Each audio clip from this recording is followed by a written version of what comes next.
Hey guys, what's up? Tyler here. In today's video, I'm going to be reviewing the EC Technology 12,000 milliamp battery bank.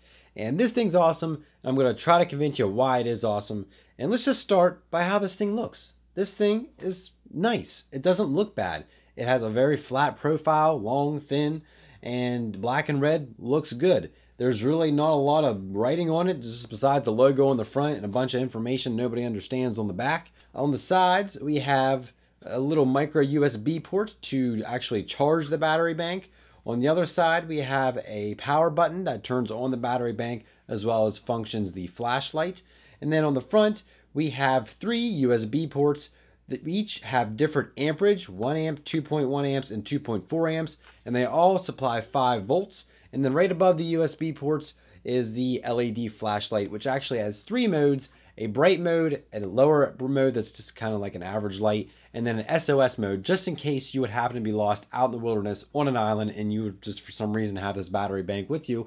You could just get some help with your SOS light. And then on the top, we have 4 little LED lights that are battery indicators that just let you know the general status of the charge of the battery. And that's pretty much it in terms of the battery bank itself. Now, how it works, like I said, 12,000 milliamps. My Nexus 5 is 2,400 milliamps in the battery. Now, I can easily get 4 or 5 charges out of this thing for my Nexus 5 to 100%. I don't ever let my Nexus 5 run to 0%. I usually plug it in around 6 to 10%. And I do understand that some battery power is lost in terms of heat and through the cable, and just it's not 100% efficient. But for the most part, I can get full charges 5 times on my Nexus 5 from this thing charging once. And I've used other battery banks before where it charges the whole time fully one time, maybe, but this isn't like a lot bigger. It is, but it's not like obtrusive, and it's not humongous and just ugly. I mean, you could put this thing in your pocket. Yeah, it's gonna be kind of big and bulky and a little bit heavy, but you could easily slip this into a book bag or something to take with you instead of having to carry cables around, plugs, and 4 other different battery banks. One of them will do just fine.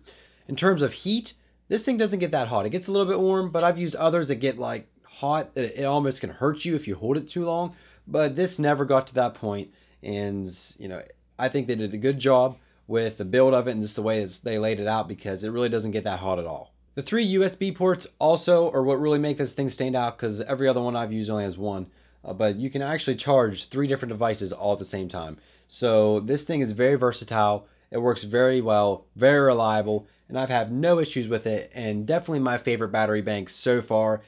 12,000 milliamps, I think that's just the right amount. They do have a version that's bigger that actually has 2,200 or around that number of milliamps, but really, unless you really need some superpower, you need some superpowers where you're going, the 12,000 will be just fine. And it retails for $27 on Amazon, which I think is a pretty fair price, because you can spend $15 on these other battery banks that aren't even half the size.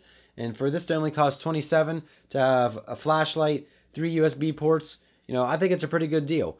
And really my only issues with it are that the flashlight isn't the brightest. I mean, it's okay, but my light on my phone's a little bit brighter, obviously because it's meant for a camera. But it'd just be nicer if they packed in a little bit brighter LED. But other than that, I have no complaints. And so if you guys have this battery bank, let me know down in the comment section below, and on average how many charges you get with it with your respective device. And I would definitely recommend this. Best battery bank I've used so far, and I'll be sure to put the link to it on Amazon down in the description below. And so that's going to be it for this video. Hopefully you guys enjoyed. If you did, make sure you hit that thumbs up button, subscribe for more videos from me, and make sure you also check out all my social links and other channels. They're all in the description below. Thank you guys so much for tuning in and being awesome, and we'll see you guys in the next video.